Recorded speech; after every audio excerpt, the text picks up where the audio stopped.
Alrighty, so originally I was going to do the review of these midweek games from a hotel, and right after when I went to the game between Minnesota United versus the Colorado Rapids. Well, actually, not right after, it was actually the very next day because, since now I'm in Central Time, there's still actually games that is going on after when I attended that Loons versus Rapids game, but I forgot my webcam, and as a result, I decided to wait until I get back home on Friday.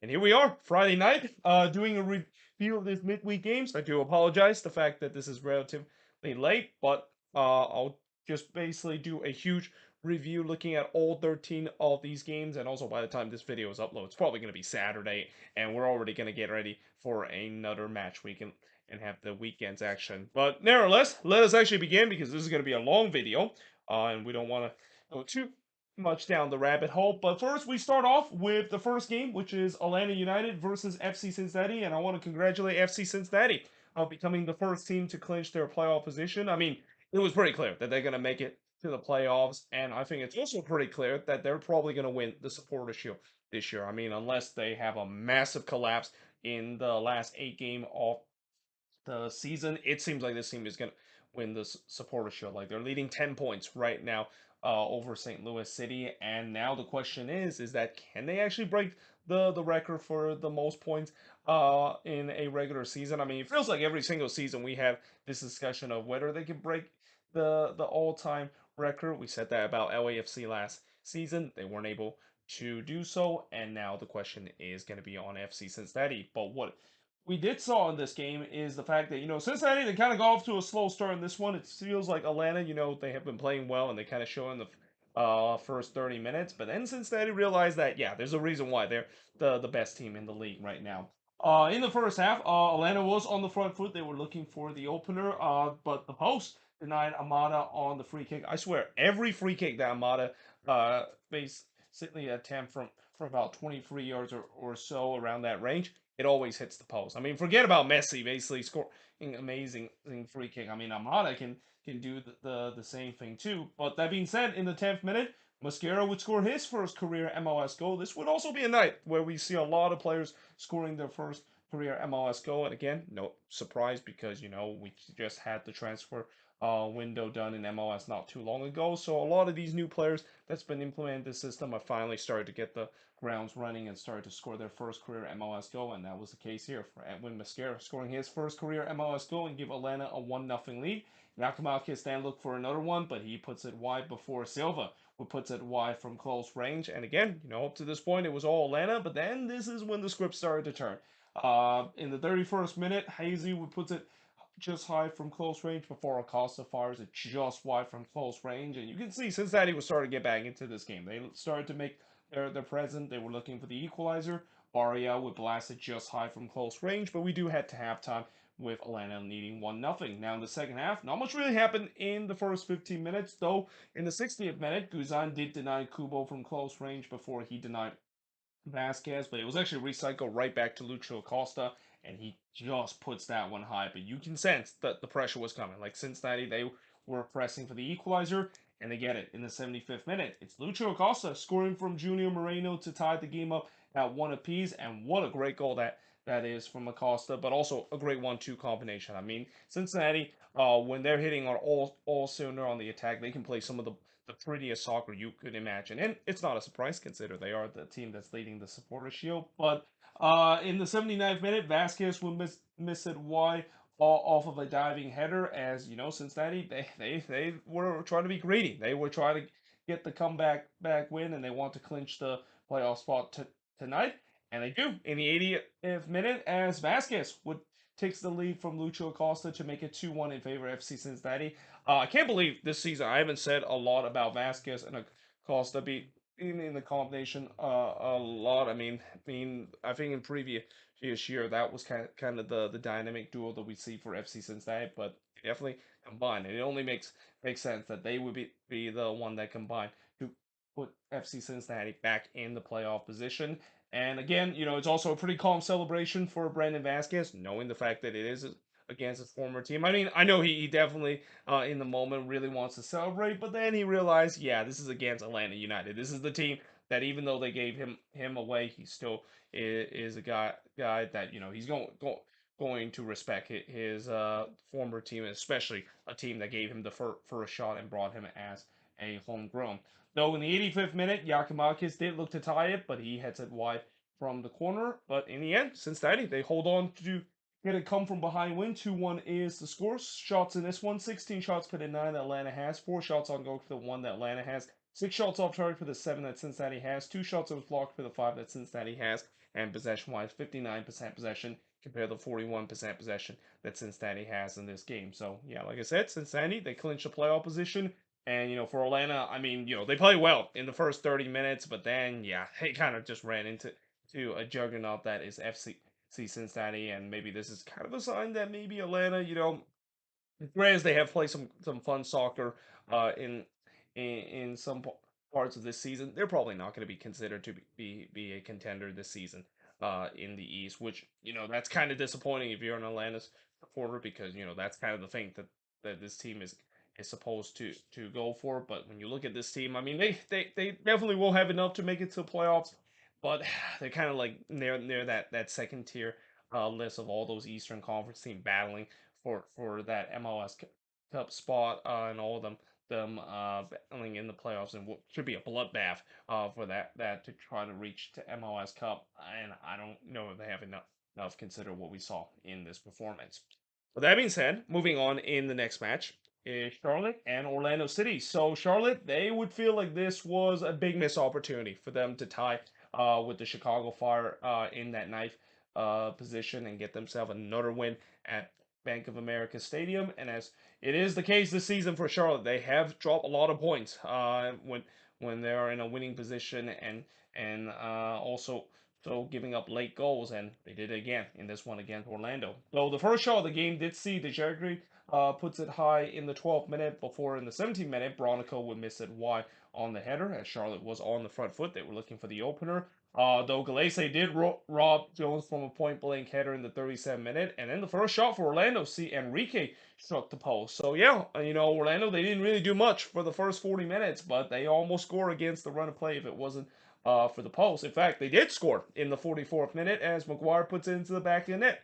Problem was the flag did not agree with him as the goal was disallowed for offside.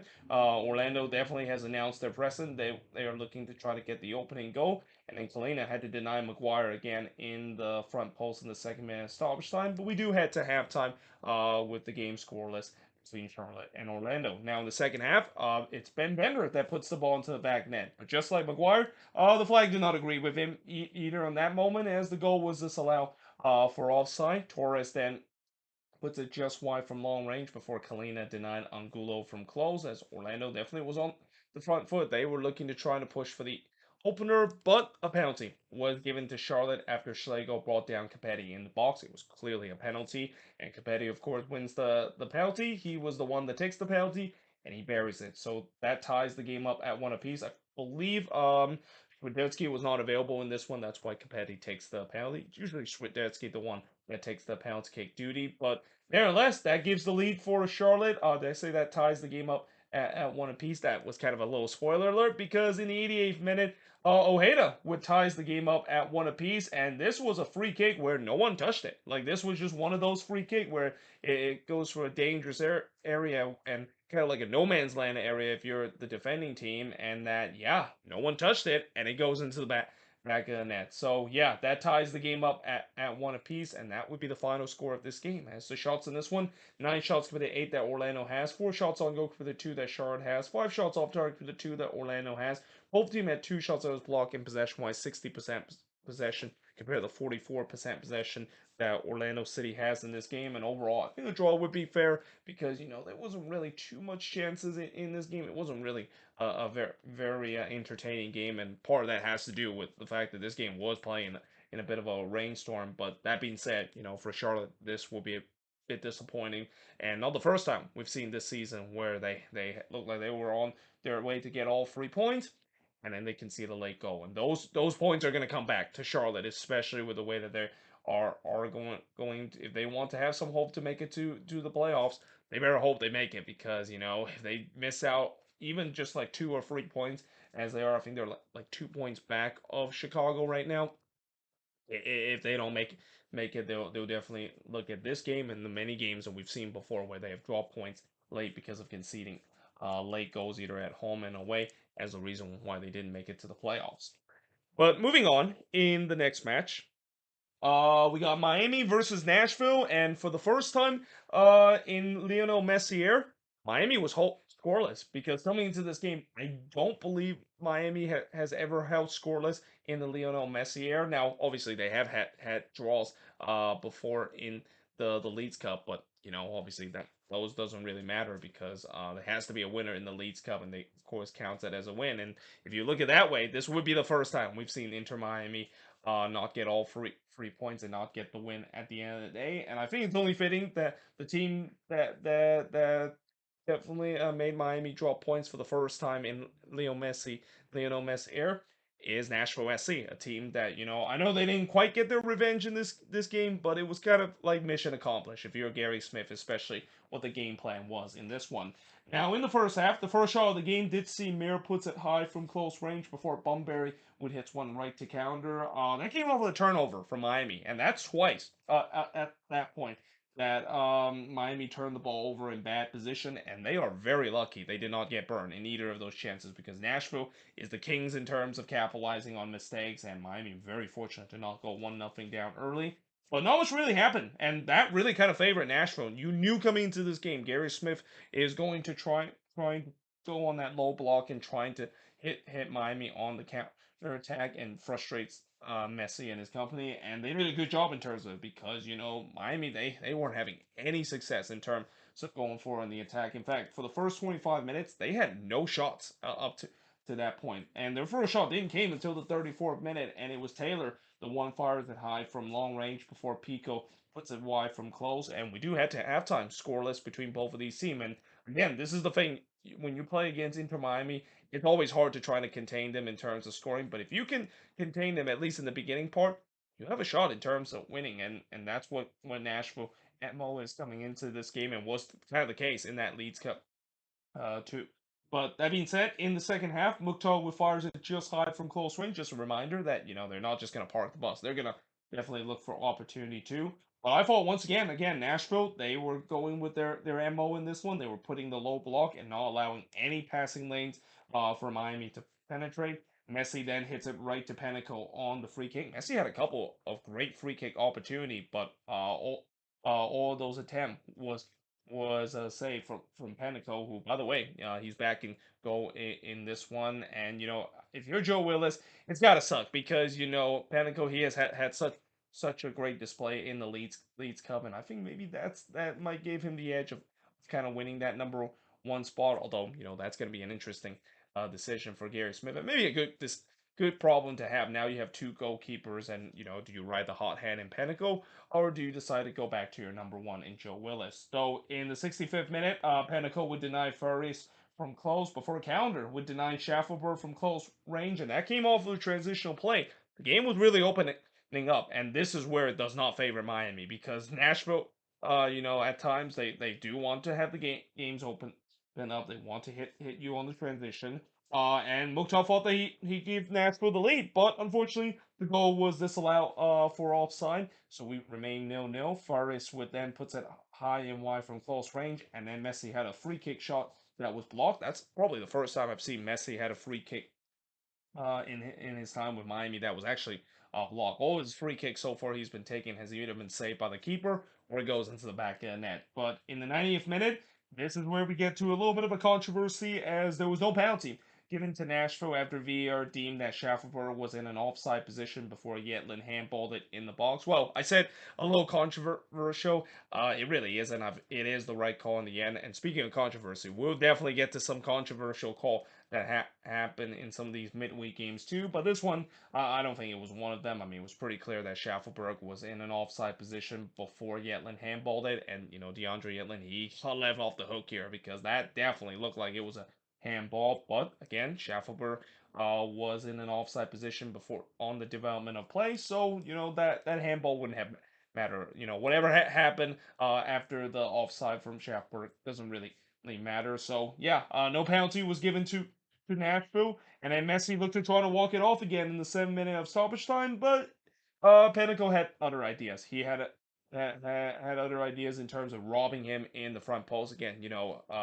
Elliot Panico has come up big for this Nashville team, and once again in this game two, and as a result, Nashville they got a big no draw out of this game over Inter Miami, and frustrates this Inter Miami team that even in that Leagues Cup final, I know they lose in the PK shootout, but they have done a good job in terms of limiting Lionel Messi and his company. We saw in the final, and now we saw it in this game too. But the shots in this one, 13 shots for the 7 that Nashville has, 4 shots on goal for the 2 that Nashville has, 3 shots off target for both of these teams, 6 shots on blocked for the 2 that Nashville has, and possession one, 69% possession compared to 31% possession that Nashville has. Remember, I made that video a couple of days ago about Miami and their chances of making the playoffs. First of all, I apologize to Inter Miami fans and even some of those bandwagoners that maybe that video was used as a jinx because I also just realized that we have the September international break and the October international break coming up too. Well, specifically the September international break,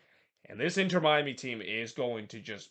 I mean, they might as well just field their second team against Sporting KC during that international break because pretty much almost all of their starting 11 is going to be missing due to international duty. And, I want to say the league is going to try to find some ways to maybe fix that.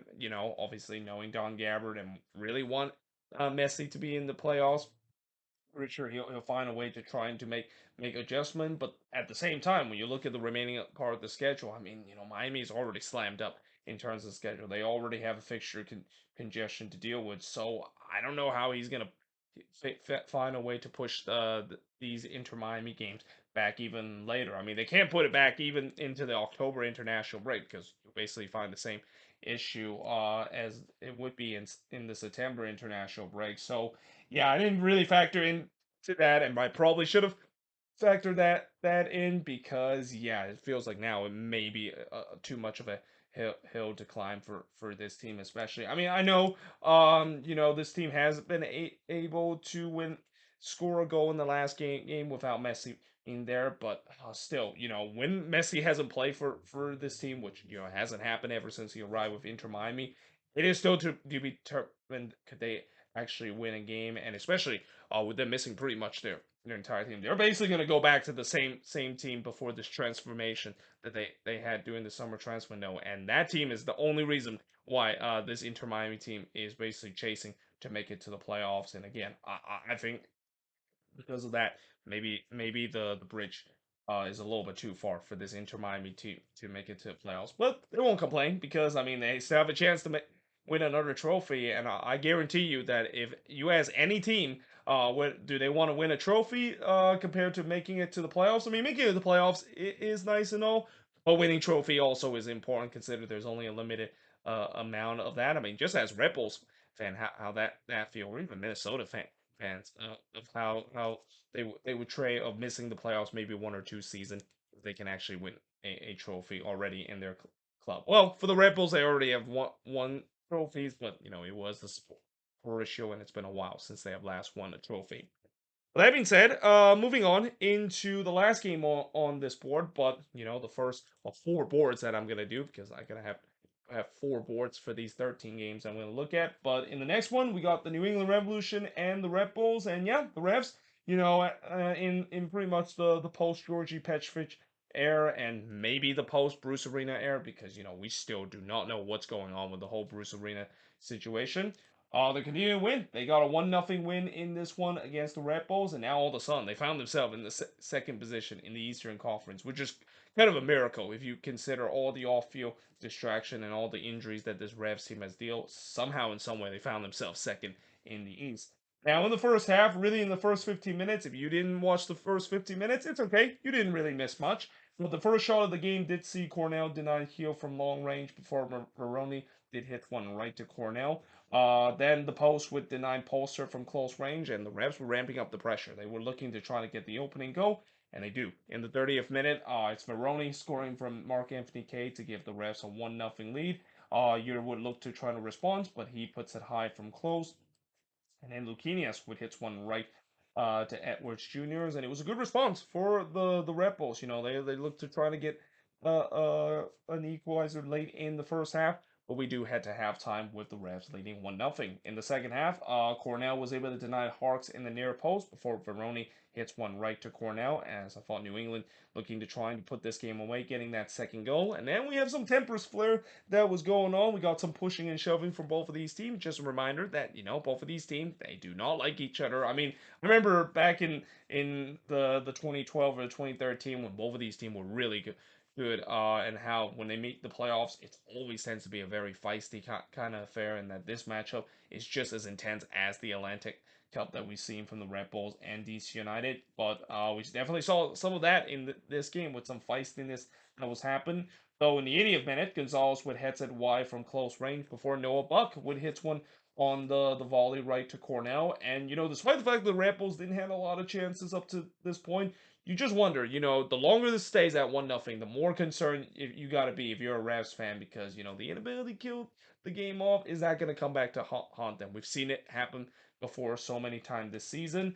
Carmona did try to do so, but he puts one right to Edwards Jr., and that was really the last good chance the Red Bulls had, as in the end, New England relatively comfortable 1-0 win in this one. Shots in this one, 15 shots for the 10 that the Red Bulls had, 6 shots on goal for the 2 that the Red Bulls had, 4 shots off target for the 2 that the Revs had, 2 shots that was blocked for the 4 that the Red Bulls had, and possession-wise, 50% for both of these teams. And like I said, it is a miracle the fact that the Revs are second in these. I do not know how in the world, with all the injuries that they've been dealing with and all the off the field situation that they're dealing with, they're currently second in the Eastern Conference. But that being said, you know, in this game, even though they had all those kind of distractions, they were facing against a Red Bulls team that, yeah, it feels like just like last year with Seattle finally ending that playoff consecutive or a consecutive year making the playoffs, and that playoff streak comes to an end. It feels like it's going to be the case for the Red Bulls. And in this case, I think it's been coming. I mean, we've seen it before in the past couple of years that the Red Bulls have just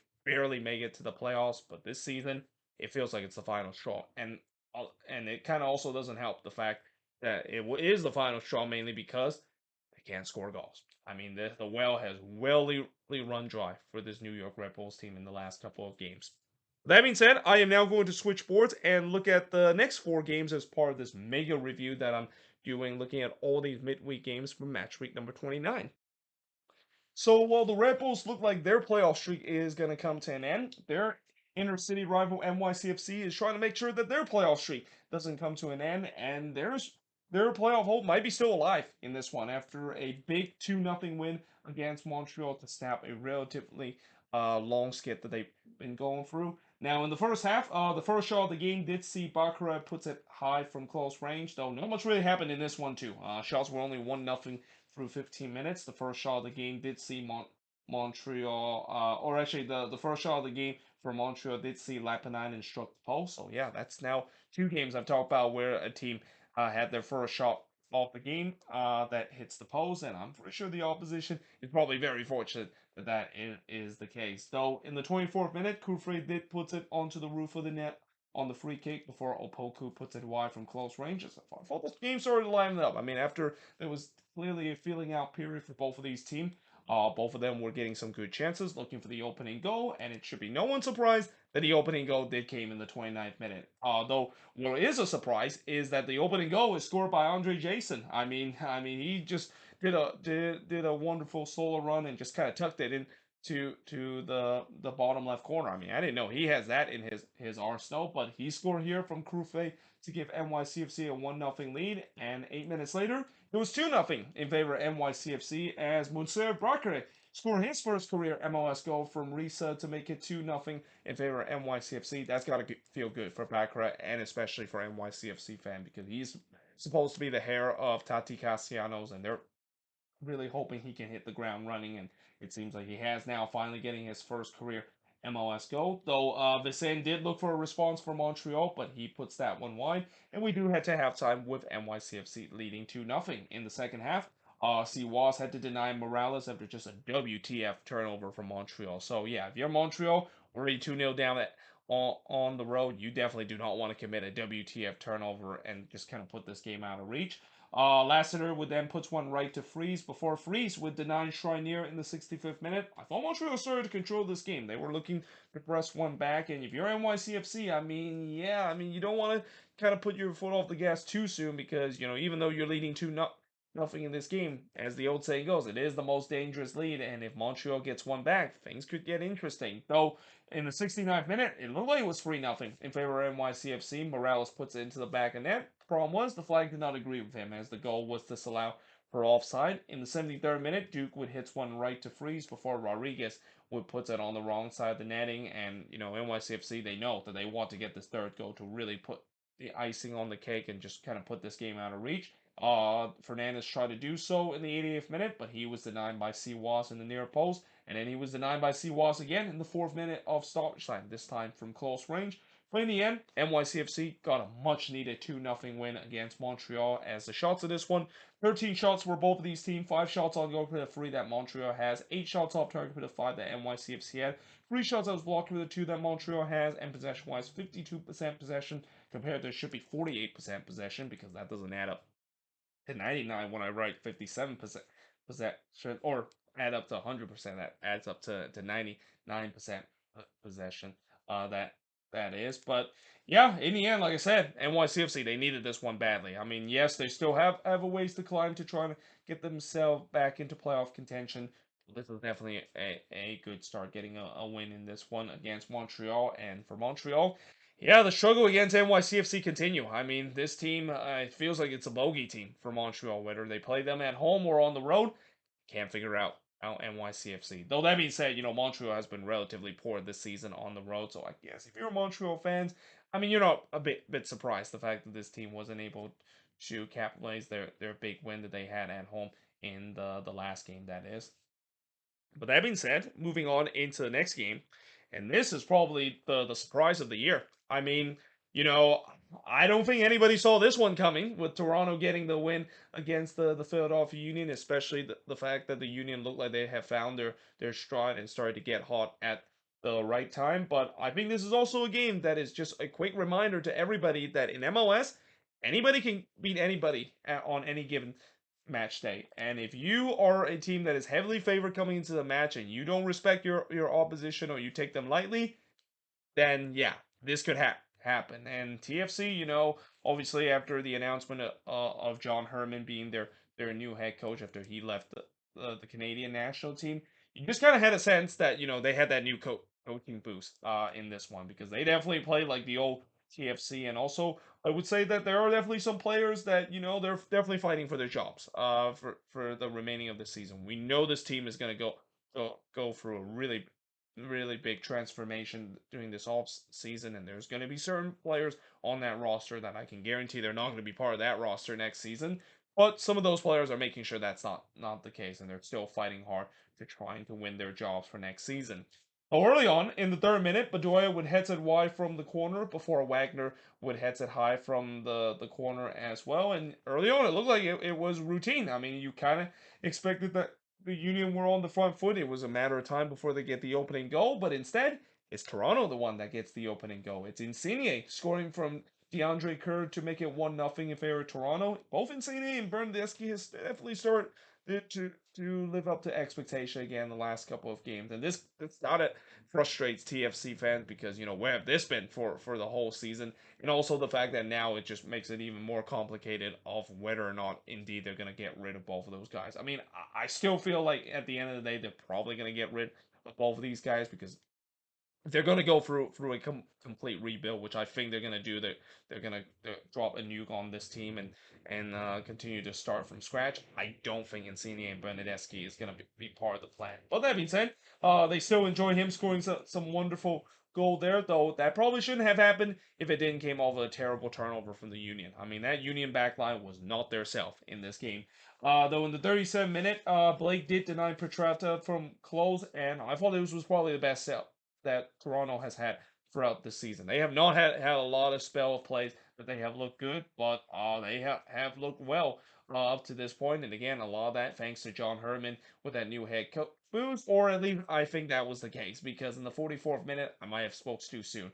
as Carranza would get one back for the Union. Well, actually, not get one back, but tie the game up to that point at one apiece. And like I said, I spoke too soon because that was an absolute howler from Thomas Romero. Again, this season for Toronto, it's either a defensive mistake or a goalkeeping mistake that has caused them multiple problems this season. And this time, it feels like it's the goalkeeping mistake. I mean, Thomas Romero, he is not going to look uh, at this one back. I mean, or look, trying to look this one again because he just kind of palmed it straight to Carranza. I mean, it wasn't really a well hit cross, and he kind of didn't do a good job in terms of punching it away, and he basically plays it right to Carranza. So yeah, that ties the game up at one apiece, and that was the scoreline heading into halftime. And you're just wondering, well, for TFC, it's good the fact that at least they tried for 20 minutes. But then in the second half, things got even more surprising because in the 58th minute, TFC got a second goal. They retake the lead as DeAndre Kerr would score to make it 2-1, and then 5 minutes later, it's Jonathan Osorio scoring from Kobe Franklin to make it 3-1, and the shock were definitely on in this game. I mean, no one expected the fact that TFC would finally pick themselves up and get themselves the lead once again. And I even wrote, it feels like an old flash of TFC was appearing because both of those goals that they were score was coming from good attacking play from this Toronto side, which is what made them so good during those MLS Cup run that they had about 7 or 8 years ago. Though in the 65th minute, Bernadeschi did put it wide from close range, and also I wrote it was part due to the fact that the Union defense, they were very poor. I mean, they were all over the place. They were definitely not themselves in this game. The post would then deny Kerr from close in the 67th minute, and you can see this Toronto team was feeling it. I mean, uh, how goals definitely change game, and how goals have definitely give confidence to this team because this is a team that hasn't scored a lot of goals this season too, but you can see that they were definitely feeling it with them scoring goals in this game, and they were looking to try to get a fourth. Though Elliott did struck the post, but it was rebound right to Bueno, but he was also denied by Romero. So Thomas Romero kind of redeemed himself a little bit after giving up that howler he had in the 44th minute. He made a great save here to keep this one at 3-1, and then in the 8th minute of stoppage time, as we winds down the remaining of the game. Jesus Bueno kind of had enough. I mean, he decided to let his frustration out. Kind of had a rush of blood there. Decided to kick out on Pretretta. Automatic red card. Well, at least it looked like it was the case until VAR had to intervene because originally it wasn't actually a red card, but VAR did look at it, and it was pretty obvious that he kicked out on Pretretta. Like when you kicked out an opponent like that, that is always going to be an automatic red card. It's an automatic violent conduct kind of foul. And yeah, Bueno of course gets sent off in this one to add insult to injury for the Union. And yeah, in the end for TFC, this is something we haven't said a lot for this team. They got the victory. And also I think coming into this game they've lost 10 in a row, and they mentioned they are only like the fourth MLS team to lose 10 in a row in a season. That losing streak has come to an end with a surprising 3-1 win. And the shots in this one, 12 shots compared to 17 that the Union has, 2 shots on goal compared to 6 that Toronto has, 3 shots off target compared to 10 that the Union has, 5 shots that was blocked from the 3 that Toronto has, and possession-wise, 56% possession compared to the 44% possession that the Union has in this game. And even though I know for TFC, this win doesn't really mean that much, they're just kind of playing out the string. You can clearly see that these players they're still playing hard. They're playing hard for their jobs next season. They're trying to impress John Herman for him to make maybe a difficult decision to try to keep some of his guys throughout this rebuild that they're gonna go through next season. But that being said, if you're the Union, I mean I know they're still gonna make it to the playoffs, but Jim Curtin hasn't got to be very upset after this performance, and rightfully so. I mean this was just the worst performance I've seen the Union have play all season long, and this is kind of the performance that we also seen from the Union when it comes to big games too. I mean, that's gonna be something that they gotta have to fix because they can't have these kind of performances and expect to go deep in the position. There's just so many times where I've seen these kind of performances from the Union, especially in big games, that has caused them and are unable to get over the hump. And I really feel like if they don't get over the hump again this season, I mean, I know that this might sound crazy to say, but they might rethink about tearing up the core and maybe start start from scratch again. And I know that that sounds crazy, but it just feels like it only takes so much for them to not go over the hump before they feel like they just got to move on from something, and then maybe need to start from scratch, and whatever the core that they build up that they currently have just not working whatsoever. But that being said, moving on into the next game, Austin and Seattle. So for the Seattle Sounders in the last two games, they have definitely come alive. I mean, I feel like ever since I made that video talk about teams that most likely are gonna miss the playoffs that is above the red line, I said Seattle was one of those teams. Probably the Sounders, and Brian Spritzer must have watched that video because they have took it personally in a way where they have played much better in these last couple of games, and they were able to win this one and actually won this one in dramatic fashion over Austin FC. Though that being said, if you're Austin, I know a lot of Austin fans are gonna talk about that call in the second half, and that they feel like they got robbed of a goal, and we'll definitely talk about that controversial moment in a bit. But the first shot of the game did see Hedges hits it wide from the corner in the 13th minute before Cascante would hit it wide from close range. Hedges then hits it high from cross in the 23rd minute. So Matt Hedges getting some good opportunities from the attack, which is something we usually don't see him do a lot during his time with Dallas and his limited time with Toronto.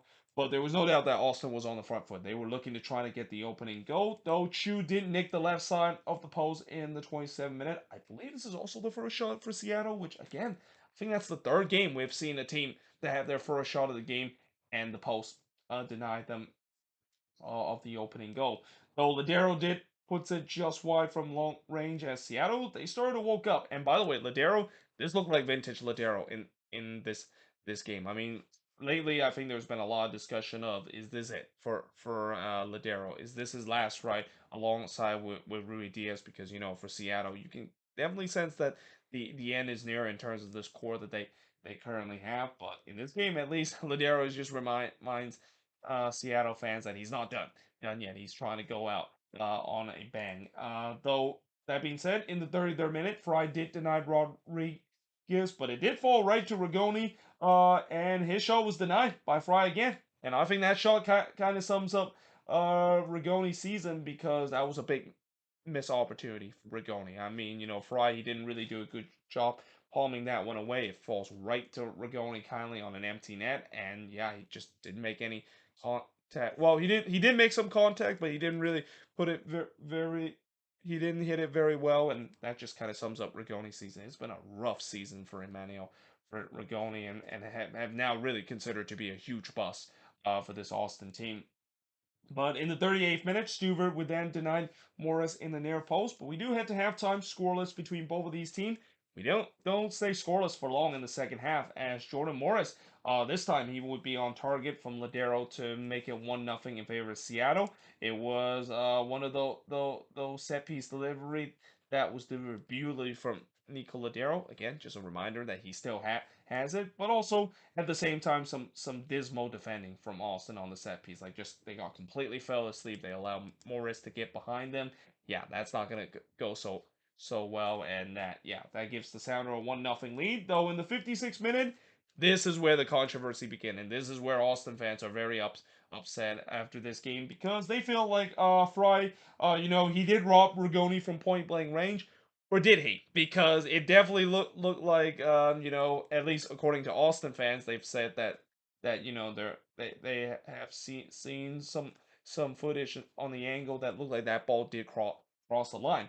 Well, I will say this: when I look back at it, and I've looked at it a couple of times, even the Austin Twitter page have posted this. I look at it a couple of times on their Twitter page, and I think in the end they got the call right. I mean, I'm sorry, Los Verde fans, but I mean, when you look on the play, and because there's no goal line technology in MLS, you can only rely on the camera angle that they of course has, and based on the camera angle that they has, they can't really definitively say that ball crossed the line. And again, the original call was no goal, so it has to be something from VAR that has to be conclusive enough to overturn it. And I don't think there was anything conclusive, especially the angle that was shown. So yeah, no goal was counted. It was still 1-0 in favor of Seattle. Try then denied Driussi from long range as Austin was pressing for the opening goal. But then in the 76th minute, Austin does get the equalizer as Driussi would score from Zardes to tie the game up at one apiece. This time it was pretty clear that that one crossed the line there. I mean, it was a powerful header there from Driussi, but also some poor set piece defending this time from the Seattle Sounders. Then in the 78th minute, Bruins would head it just high from close range. Imagine Will Bruin actually scoring this one. Oh boy, I wonder how this he's. I mean, I'm assuming he's not gonna celebrate because the dancing bear is never gonna celebrate against the Seattle Sounders. Consider he is still considered to be a legend to a lot of Sounders fans. But if you're a Sounders fan, I mean, you would be so conflicted if the dancing bear actually score against you, especially for Austin to take the lead and what could have been the winning goal in this one. So that being said, the momentum was with Los Verdes. They were pressing to try to get the winner, but it would be the Seattle Sounders, the one that gets the winner, as Albert Rusnak would score to make it 2-1 in favor of Seattle, and that would be the final score of this game. As the shots in this one, 13 shots committed, 11 that Seattle has, 6 shots on goal with a 3 that the Sounders had, 5 shots off target with a 7 that Austin has, no shots that was blocked with a 3 that Seattle has, and possession-wise, 50% for both of these teams. As yeah, again, Seattle a huge victory in this one. They remain third in the Western Conference, and something tells me that I would like to take back of what I said about the Sounders of how they're probably not going to make it to the playoffs. I mean, I think I will also like to take back of the fact that every time when we dealt with the Seattle Sounders, they find a way to pull through, and we're starting to see it again from the Sounders team and seen from Brian Schmitz, where it feels like everybody is against them, and now they start to pull and resort again, and just in time for that big Cascadia Derby game that they had against Portland Timbers. But for Austin, yeah, this is bad.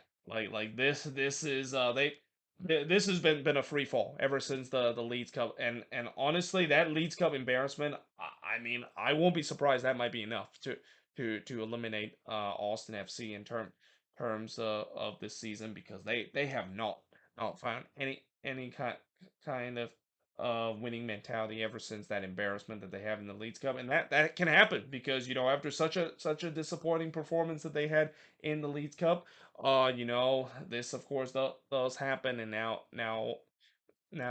all of a sudden it kind of carried into league plays, and it definitely has been the case, at least for this Austin team in the last couple of games. But that being said, moving on in the next match is Chicago versus Vancouver. So speaking of a team that's also heading the wrong direction, and unfortunately, it seems like the old narrative is back. The Chicago Fire is collapsing in the latter part of the season, although maybe I'm being a little over dramatic because it's only a 3-game losing streak. But if you ask any OG Chicago Fire fans, they would say that this is like that hamster wheel spinning again for this Fire team, and that the Fire cycle is back in full force. Where just as you thought that you have some hope for this team, look like they're gonna make it to the playoffs, they go through the collapse in September and end up missing the playoffs. Now, like the game between Austin and Seattle, I think Chicago fans will have some words that they feel like they got robbed in this one. Especially, this was very similar where just like this game, there was a goal that looked like it didn't cross the line, but unlike this one where it actually says no goal.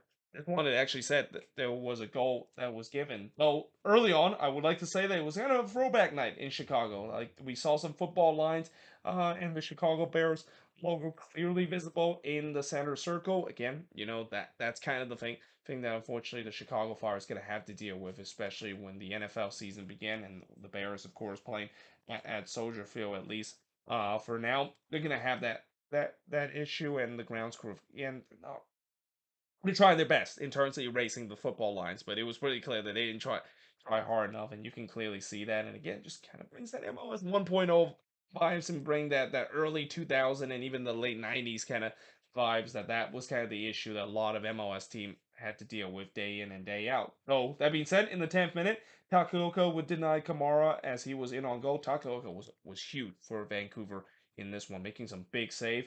Gutierrez then hits one right to Takaoka, and the Fire was on the front foot. They were looking for the opening goal. Kamara would puts it high from close range, and then this is where we get to the controversy, as in the 19th minute, Brian White would score from Ryan goal to make it 1-0 in favor of the Whitecaps. That was the first shot for the Whitecaps, and really was a goal against the run of play. But the question is, was that actually a goal? Because when you look on the replay, it looked like Brady, Brady got a hand to it, but unfortunately he didn't do good enough in terms of parrying it away and a trick go in, or at least that's what we thought, because it looked like Brady quickly kind of put this one back onto the line, thinking that that didn't cross. And again, just like the Austin and Seattle game, they didn't really give a good angle in terms of looking at this one, whether the ball crossed the line or not. And because of that, I think in the end they got this one right too. Because if you do not have conclusive evidence or concrete evidence that in this sequence where the ball indeed did not cross the line, then you simply cannot overturn it. And when they did go to VAR to check that, they confirmed it. It was a good goal because they did not have enough evidence, and that gave the Whitecaps a 1-0 lead. Now, in the 26th minute, goal did hits one right to Brady, as I thought momentum was now shifted to Vancouver, because again, this has to be a gut punch. If you're Chicago, you were a better team for a big part, and then now this, of course, has happened with them hard done of a controversial call.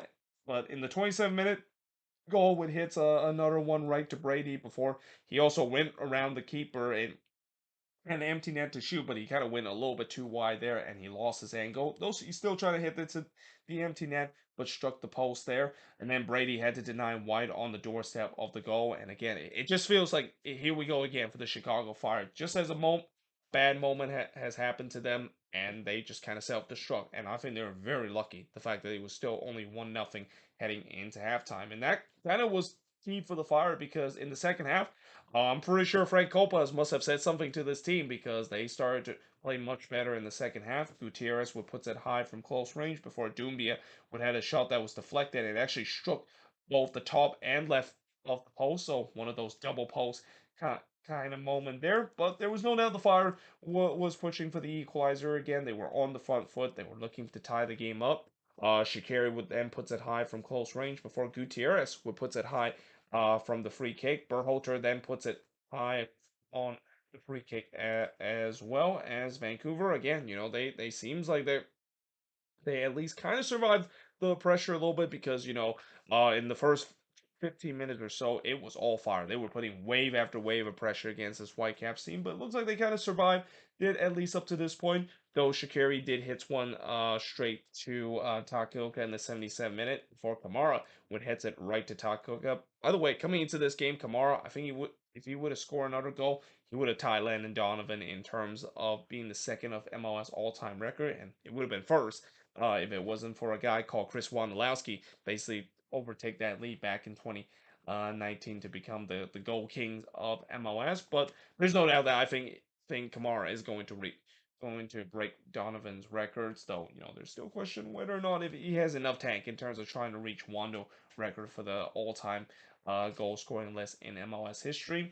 But there was no doubt that the Fire continued to push late. They were trying to get this equalizer, and Vancouver was clearly hanging on. Like they were hanging on desperately to try to preserve this win. And in the end, they do exactly that, as it's a 1-0 win for the Vancouver Whitecaps over the Fire. And the shots in this one, 14 shots compared to 16 that the Whitecaps had, 4 shots on goal compared to 3 that Chicago had, 7 shots off target compared to 3 that Vancouver has, 4 shots that was blocked compared to 3 that Vancouver has, and possession-wise, 54% possession compared to 46% possession that Vancouver has in this game. So yeah, for Vancouver, a massive win in this one. And who knew that coming into this brutal 7-game road stretch, they have started the first 2 games of the 7-goal road stretch on a winning note. And that's exactly what Benny Sartini team need to do because, again, I think it's going to get tougher for them in terms of some of these road games. But, when you're facing against these teams that you should be beating, and, I wouldn't say Chicago is an easy team to beat because they have shown that they have done well this season at Soldier Field, but, they're kind of heading the wrong direction as it is the case we've seen from this Fire team in recent time. But still, it's a big win for this Vancouver Whitecaps team, and we'll see whether if they can, of course, keeps up because I'm pretty sure there are a lot of people kind of wrote off the Whitecaps after they lost that game against the Quakes, and maybe that was going to be the nail of the coffin, or at least a premature ending of what many people say is their playoff hope because they're going for that 7-game road trip, and they're probably not going to win any of them, but they've been proven that they've been able to win those road games. In fact, during this seven game road trip, they've already won double their tally in terms of the road wins that they had prior to that 7 game road trip. So yeah, Manny Sartini, he's got to be very happy about how his team has been performing, and we'll see whether that could continue throughout the rest of this brutal 7 game road trip near the end of the season. That being said, I am now going to switch boards and look at the next 4 games, or at least actually the next 3 games in terms of the midweek action from Wednesday night. So moving on, we got Houston and Columbus, two of the more informed team in the league facing off against each other, and it's Houston, the one that gets the win, and it kind of helped when they got an early lead in this one, as after Swiatchenko hits it wide from the corner, and then Dorsey hits one right to Schulte, with the Dynamo coming out as the better team and looking for the opener goal. They got it in the 15 minute. And who else but Corey Bear, who has just been a man in form right now. I mean, this is probably the best season in his career, even better than when he won the Rookie of the Year when he was back with RSL a couple of years ago. But he scored here to make it 1-0 in favor of the Houston Dynamo. And Schulte originally made a good save. I mean, Bear did went behind the Columbus defense, but Schulte made a great save, but only for him to kind of palm it right into the path of Corey Bear, and basically he hits it into the empty net. And honestly, when you're in form, like Corey Bear is, you're gonna get those luck that goes your way. So yeah, that gives the Dynamo a 1-0 lead. Karaskia trying to make it 2-0, but he hits it right to Schulte, and then Schulte had to deny Escobar. It fall right to Herrera, who trying to follow that one up, and he could have scored that one if it wasn't for the post getting in the way. But there's no doubt it was all Houston. Like, they were dominating this game. They were looking to try to get that second goal, and really 30 minutes in, Columbus is still yet to register a shot. And this is the thing about the Columbus Crew this season. As good as they have been playing this season, and there's no doubt Wilfred Nancy, he has really made this Columbus Crew team probably one of the most watchable team in the league this season. That is when they're not playing on the road. Because on the road this season, as it has been the case for the past couple of seasons, they have been absolutely atrocious, and it feels like that was the same case in this one. I mean, they were absolutely atrocious coming out of the gate in this one, though they did kind of respond.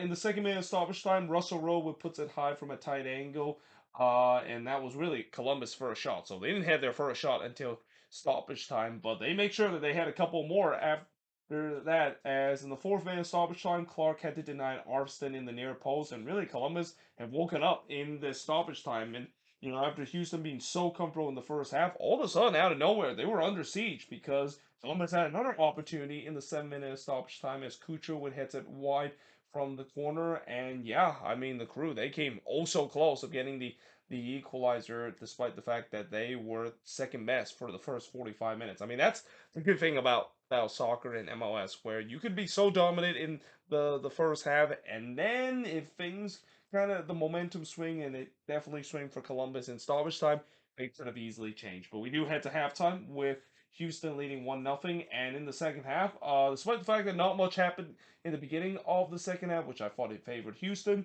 Columbus started to find the strive again. In the 68th minute, Clark would deny Cucho shot that took a wicked deflection before Clark would deny Gresso on the free kick. Well, actually, it was on the free kick. I was almost saying that it was an Olympico attempt. I mean, it kind of was. It was taking this free kick from almost the same spot where a corner would be taken, but still, Gresso trying to whip that one in, trying to sneak past Clark, but Clark had that near post covered just about. But there was no doubt Columbus was pressing for the equalizer again, and you just feel for Houston, after a dominant first half that they have, when they did not get that second goal, is that going to come back to haunt them? Because it doesn't take much for this Columbus Crew team to get a goal back, especially with the quality that they have on the attacking end. But in the 90th minute, Aliou Ibrahim says goodnight as he scored here from Herrera to make it 2-0 in favor of the Dynamo. It was lights out in this game, and pretty much is all 3 points for the Dynamo in this one. And yeah, in the end, the Dynamo made it 2-0. As the shots in this one, 11 shots for the 10 that Columbus had, 3 shots on goal for the 6 that Houston had. Both teams had 4 shots off target, 3 shots that was blocked for the 1 that Houston has, and possession-wise, 55% possession compared to 45% possession that Houston has. And again, Houston, they continue to look threatening at home this season. I mean, right now they are well, actually not just threatening at home, but they've been threatening down the stretch. And again, this is a team that I cannot believe I'm saying this in the year 2023, but Ben Olsen is taking this came to a height that we have not seen this team be this dangerous, probably since 2017 when they made it all the way to the Western Conference Final. And with the way that the West is so wide open this season, who knows? Maybe they can still get themselves in a deep playoff run, especially with the way that they've been playing. And if they, of course, can get those home games, because their home form has been spectacular. The away form is still a little bit spotty, but when they're playing at home, they have been pretty much unbeatable this season. But that being said, moving on into the next match, and now talk about the game that I went to, and the whole reason why I didn't do this review until today, which is Minnesota United versus the Colorado Rapids. So I am now free in terms of me attending a Minnesota United game at Allianz Field, which I would like to say that maybe I should go to more game at Allianz Field, and maybe hope that some of my viewers can contribute in terms of my Patreon, and maybe even contribute in terms of maybe a membership in the YouTube, even though I don't do one just yet. To try to fund me in terms of getting season ticket to go to Minnesota United game, and maybe even fund me to move to Minnesota and just attend every game, because apparently when I'm there, they always get win. But in all kidding aside, this was a win that I know it's against Colorado, and I know they're a last place team. But with the way that this team has struggled so much at home this season, this is definitely refreshing to see them get a win at home, and especially this is really one of the rare times that they have looked comfortable, pretty much throughout the whole game, and they actually even wrapped this up in the first half, which I think this is probably the first game I've seen this Loons team able to wrap a result up in the first half, and pretty much in the second half, didn't really have to do much to just kind of get all 3 points in this game. Now, early on, though, it was a little bit of a scare just 11 seconds in when Navarro puts it right to Dane Sinclair after he cut open the entire Loons back line. Yeah, the Loons were definitely not ready in the first 11 seconds, and they almost got caught because of it. But Pukki then hits it right to Illich in the third minute of this game. I also realized I spelled Pukki wrong there. Don't want to misspell the goat wrong there. But yeah, there you go. Got to add the I there. And for those wondering why do I call Pukki a goat, and that Messi, of course, I know he is the goat. But if you actually translate Pukki in Finnish, it's translate into goat in English. So therefore, he is basically the goat. Is that no? Turn two. But anyway, Colorado then had a lot of possession, which not a big surprise because you knew that Minnesota was just going to sit in their usual low block and trying to look for those transitional moment. Dotson then fires it high from long range, but then a penalty was given in the 18th minute. And actually, I didn't wrote this as I think oh god, who was it that commits the penalty? I know Reynoso was the one that was brought down. In fact, do I have your phone right now? Yes, I do. Let me take a look at the notes. I wrote this down in the notes. So I'll take a look again. Who, of course, brought down. Yeah, it was Priso. Priso was the one that brought down Reynoso in the box. So Reynoso, of course, steps up to take the penalty after he wins it, and he buries it. So yeah, that made it 1-0 in favor of Minnesota. Not long after, Reynoso would make it 2-0 in favor of Minnesota after he scored here in the 28th minute. Really just a gift because this was not great goalkeeping from Illich. He pumped it straight into the path of Reynoso. Yeah, that's the last guy you want to pump it right into the pass, besides Longwane, that is. But obviously Longwane is not available in this game, and I'm really hoping he's going to be ready soon, because there's still no timeline exactly when he's going to be back. But Reynoso has really stepped up as what I expected him to do so. But yeah, that made it 2-0 in favor of Minnesota. Then there was a huge shout for a penalty for Colorado not given before Dane Sinclair would deny Gutman from close range. And I thought Colorado started to get back into this game a little bit. And this is where I'm starting to kind of concerned where, if you're the Loons, you cannot just kind of let your foot off the gas. You cannot just concede a goal before halftime, because I've seen before where this team go up 2-0, and there's been a couple of times this season where they go from 2-0, and all of a sudden they found themselves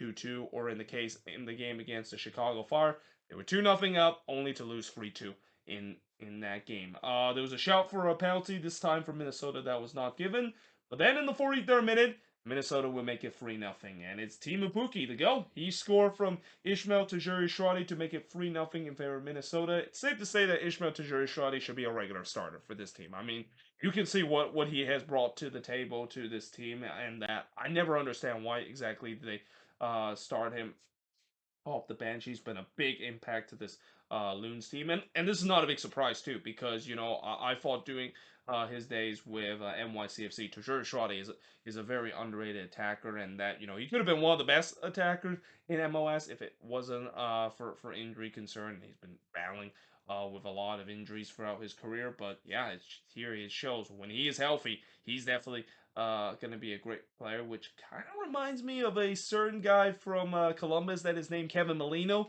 That it is. I mean, I know it's might be too early to make that comparison with Ishmael Tajiri-Shradi, but yeah, I mean it's kind of fair assessment. I mean, both of them are very good attackers if they can stay healthy. That is, and that's a big if. But that being said, for Pookie, that is a huge sigh of relief for him. I mean, you can even tell from his celebration too. He was relieved the fact that he finally got a goal because he's been in a really rough form, and that let's just hope that this goal will really spark him because again, strikers, as the cliche say, if there's a way for them to break the drought, they get a goal and their confidence is back up, and I hope that's going to be the case for Team Hupuki from the rest of the season. But we do head to halftime with Minnesota leading 3-0. And again, this is really the first time I've seen this team all season long able to head to halftime with a comfortable lead and look like they were all are going to get the 3 points. And in the second half, not much really came out of the gate with the Loons really controlling some possession. Now, obviously, I did kind of start to keep an eye on other games too, because as much as I don't like to keep an eye on other games, especially going to Minnesota United game. I did say that I'm gonna try my best in terms of keeping an eye on game, and whenever there's games that are kind of out of hand, even if I'm watching live in person, I'm gonna start maybe think about watching other games too, because I had a feeling this one was done, and I didn't really take too much notes after that.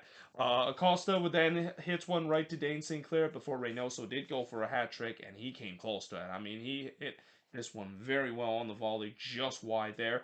And then Trapp would blast it high from long range because that's what Will Trapp does. And then in the 76th minute, Dane Sinclair would rob Bassett as he was in on goal. That was one of the rare opportunity that Colorado has, and probably the best opportunity that Colorado has. But Dane Sinclair was saying no, and he was definitely hoping that he can get a clean sheet too. Because while the result is in hand, Dane Sinclair is saying that he wants this clean sheet in this one.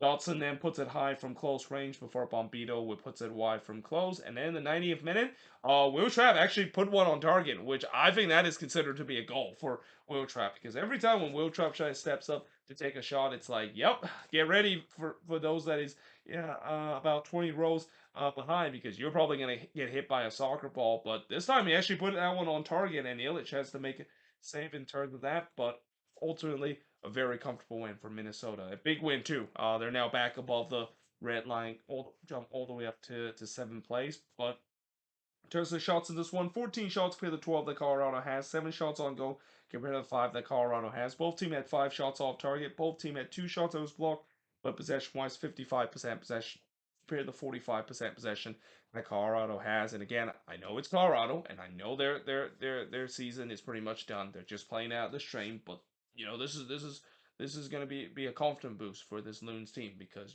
this season they have had their home struggle. And although, yes, I know in terms of me saying that they have their struggle at home, if you want to look at it in a more optimistic side, they technically have not lost a lot of home games this season. I mean, they've drawn a lot of home games this season. They have drawn 7 times this season, which is among some of the most that I've seen any team has drawn at home. And theoretically, they actually only lost twice this season at home. So they haven't lost a lot of game this season at home, but they also haven't won a lot of games. The problem for this team is that they're just drawing way too many games at home, and I'm kind of happy the fact that they didn't do it in this one too, because again, against the last place team like the Colorado Rapids, you got to take care of business, especially in this tight playoff race.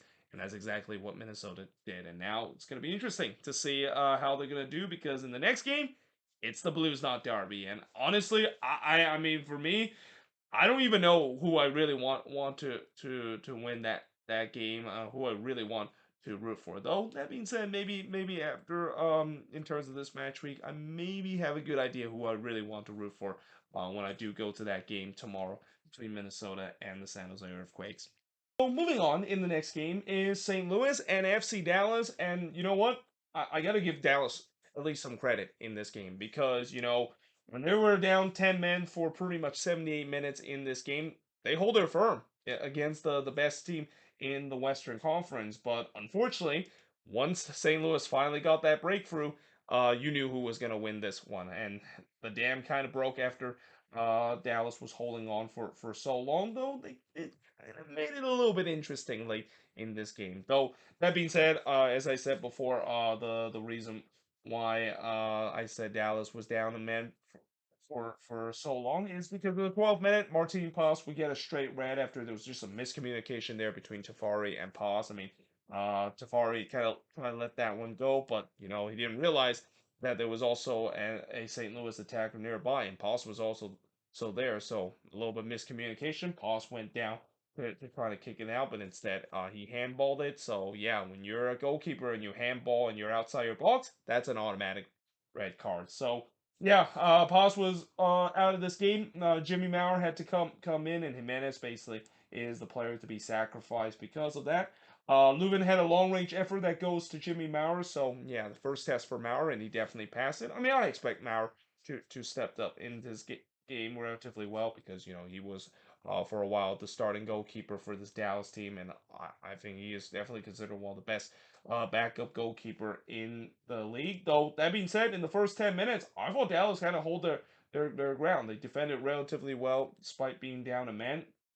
And they had a chance in the 25th minute.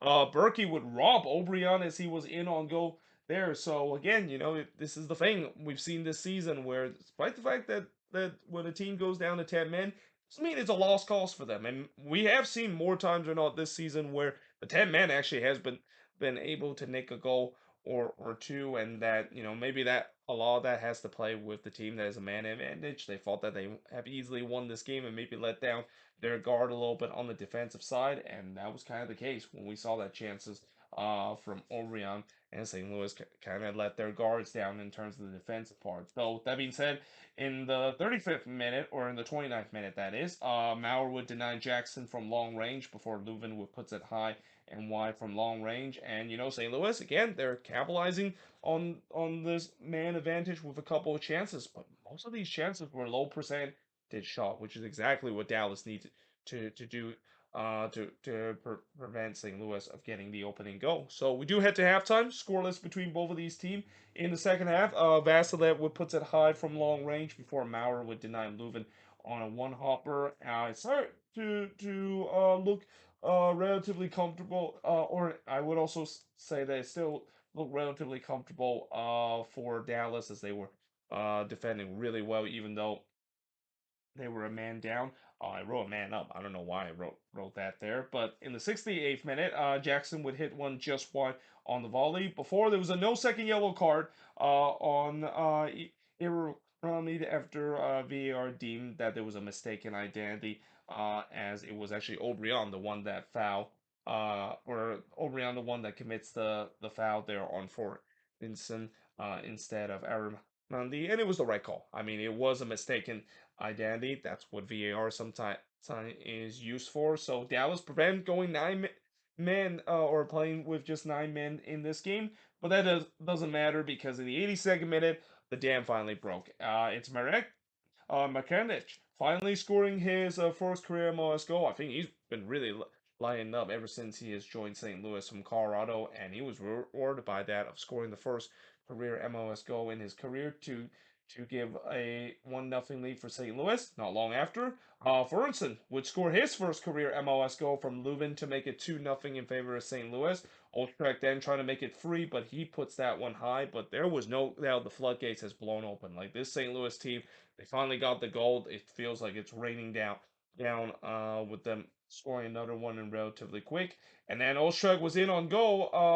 There it looked like it was 3-0, but Tomasi was able to break that one up. But then the ball, as he was breaking that up, the ball actually almost went into his own net. So that was almost a disastrous play there from Dallas. But yeah, that keep this one at 2-0. And remember the Forensen shot to make it 2-0? Well, that actually turns out to be a huge goal for St. Louis, because in the 5th minute of stoppage time, Dallas actually got one back. It's Eugene Ansa. He scored here to make it 2-1 in favor of St. Louis, and this was a rare mistake on Roman Berkey. I mean, this is something that, Roman Berkey, I think he's gonna get votes in terms of goalkeeper of the year, and that, rightfully so. He's been just an absolute wall for St. Louis this season. But this is one of the rare time where you see him just spills it right to Ansa there, and Ansa basically said thank you very much. He tucks that one home to make it 2-1 in this game.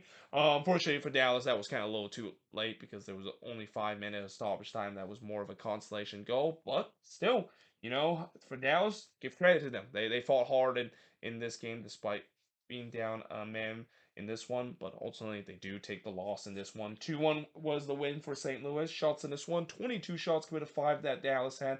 4 shots on goal compared to 6 that St. Louis had. 9 shots off target compared to none that Dallas had. 1 shot that was blocked compared to 7 that St. Louis had. And possession-wise, 65% possession compared to 55% possession that Dallas has in this game. And yeah, for St. Louis. They were able to break through eventually to get the 3 points. And also another bad news for Dallas is that even with this good effort, with this loss, they're now down to I believe ninth place in the standings, and now they are the team in danger of falling below the red line. It doesn't take much to fall below the red line in the West because of how compacted the Western Conference is, even after this midweek action. That being said, I am now going to switch boards and look at the last 2 games to finish up this mega review, looking at these midweek action for match week number 29.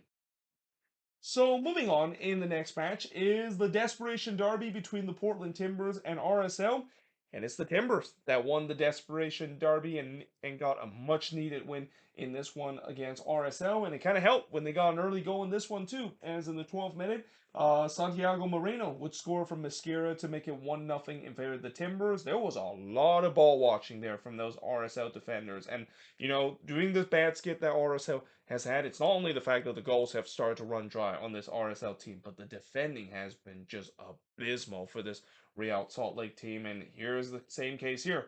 Just a bunch of those defenders seeing the ball there, not really doing their defensive duty. Moreno basically sneak in uncontested with a free header, and yeah, that made it 1-0 in favor of the Timbers. Although after that, there was really not much that was happening, and that again is not a big surprise because neither of these teams has been having too much success scoring lately. The wells kind of run dry for both of these two. Though in the 32nd minute, we thought that we might see a red card there on Diego Chara, but VAR deemed that Chara foul on Ojeda is worth of a yellow, and rightfully so, because I think Ojeda kind of made a meal out of that one. He kind of embellished that a little bit, and I won't be surprised he might get a call from the league the disciplinary committee or disco on potential fine there. But still, the good news for the Timbers, they're still 11v11, then they didn't have a player send off, and that would be a disaster if Diego Chara would be sent off, especially with that upcoming game, and that game that could probably determine the season for the Timbers against the Seattle Sounder in the Cascadia Derby. But in the 37th minute, Bravo would then heads it high from the corner before the first shot on goal for RSL came in the 38th minute when Bingham denied Palacios from long range. And then Julio would heads it high on the follow-up corner there. But we do head to halftime with the Timbers leading 1-0. Now in the second half, RSL started to ramp up the pressure. Rubin would head it right to Bingham before Bingham denying Ojeda from close range. And again, promising start in the second half for RSL. They were looking to try to get the equalizer. I don't know why I wrote the opener there. There was definitely chasing for the equalizer and not get it. Well, they were also getting the opening goal from themselves too, but in the 61st minute, Bingham would deny Gomez in the near post, and then the post would deny Vera from long range there. So, yeah, the Timbers, again, they're walking on a very tight road there because RSL is definitely knocking on the door coming out of the half, and it wouldn't take much longer before RSL does get the equalizer.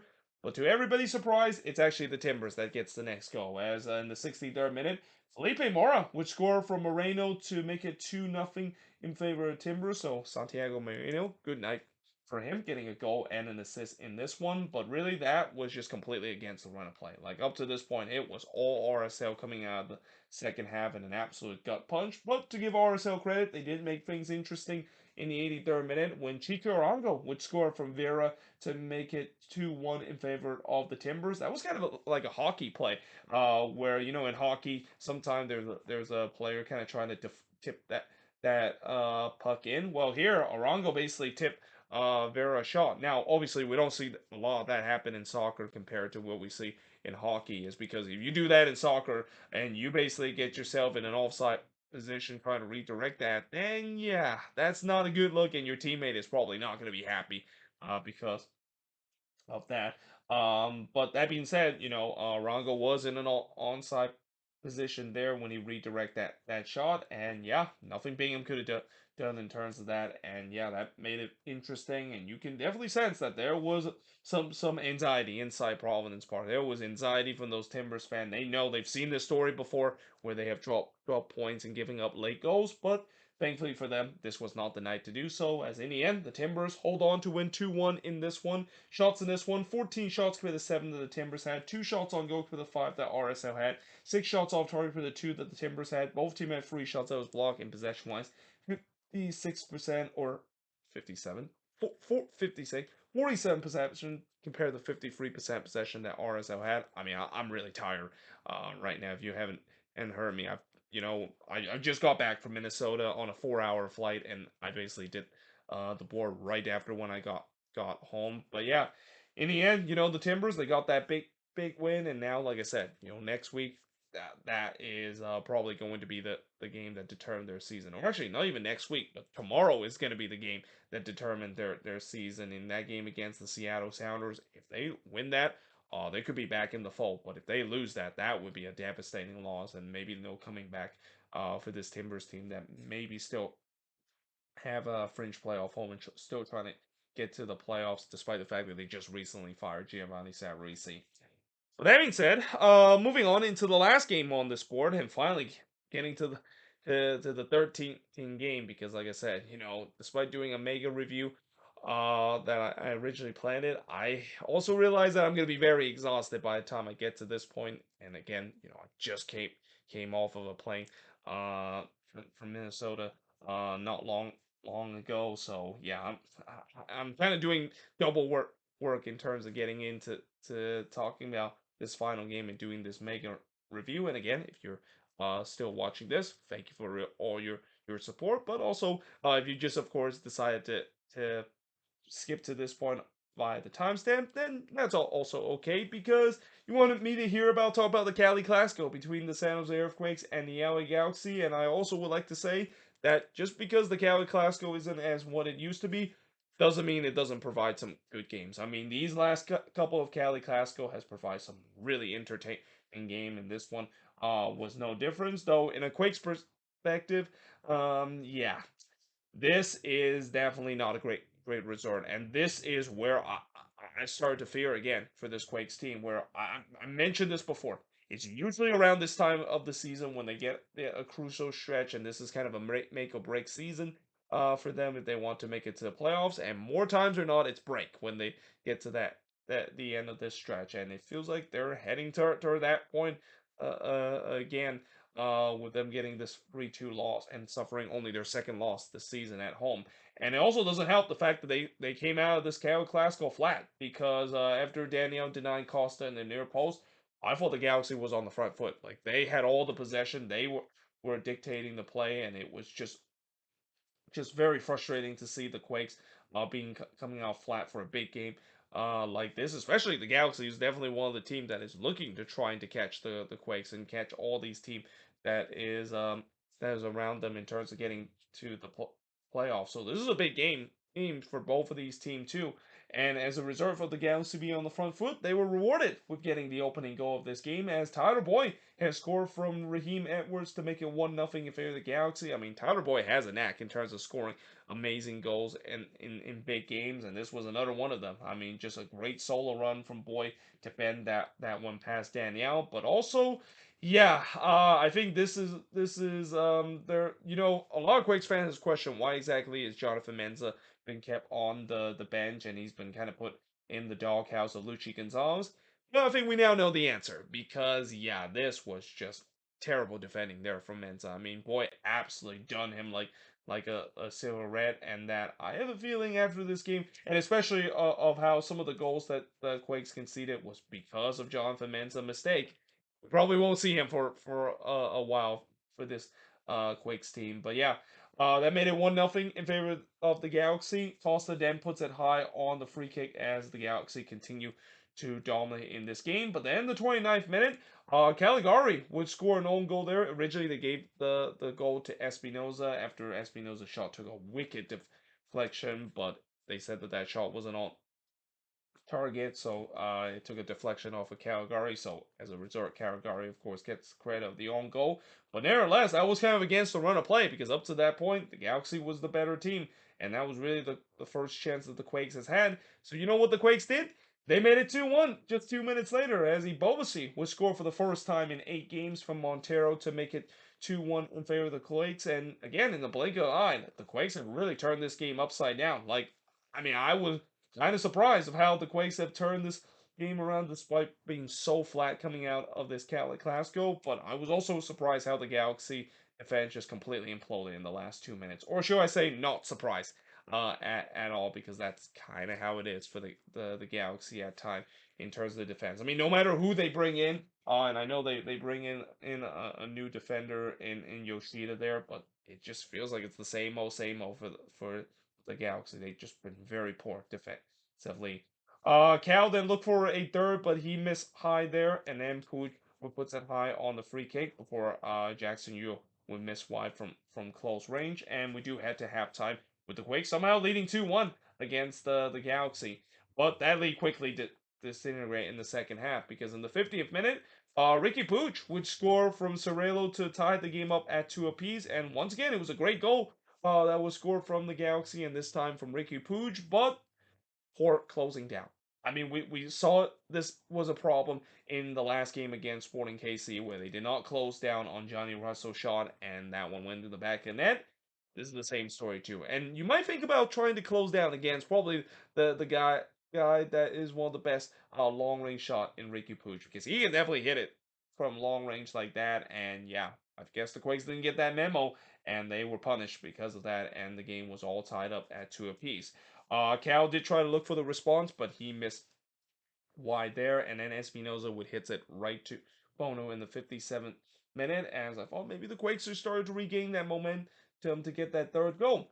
However, penalty was given to the Galaxy after Trico fought down Edwards in the box, and again, just more defending against for the Quakes. How many times I've said this in the last couple of games of the Quakes being bad in terms of defending. Like even in that 1-0 win against the Whitecaps, which I feel like that game is now more of a lot outlier than what I originally thought the Quakes were going to turn that narrative of not completely self-imploded down the stretch. That the defense has just been awful these last couple of games. It has really reverted back to the bad defense that we saw last season under Mateus Almeida and even under the interim head coach of Alex Cavallo. But yeah, a penalty was given. Jovic steps up to take the penalty and he buries it. So yeah, the Galaxy were back in the lead in this one. He obviously did look to try to respawn, try to tie it again for the Quakes, but he missed wide there. Boy then puts it high on a curling shot. I mean, why not? I mean, you already scored one amazing goal. Why not go for another one? So in the 90th minute, speaking of amazing goal, the post would deny Espinoza on a little cross shot there. I mean, I'm pretty sure he didn't meant to shoot there from that range, but it almost went in. And really, as the time winds down, you know, the Quakes, they were pressing for the equalizer. The Galaxy was just holding on They're trying to get another Cali Clasico win and hope that there's no MLS After Dark kind of thing that crushed their chances of getting another Cali Clasico win, because we know that MLS After Dark is a thing, and it feels like we're in for that again, especially with the Quakes continue to press for the equalizer, and they look like they got it in the 5th minute stoppage time. Rodriguez puts it into the back of net. The only problem was he was in an offside position, and he was definitely offside when you look on it. It was close, but he was offside. So yeah, no goal was given. The game remained 3-2 in favor of the Galaxy, and that's how it would stay. As the full time whistle would blow.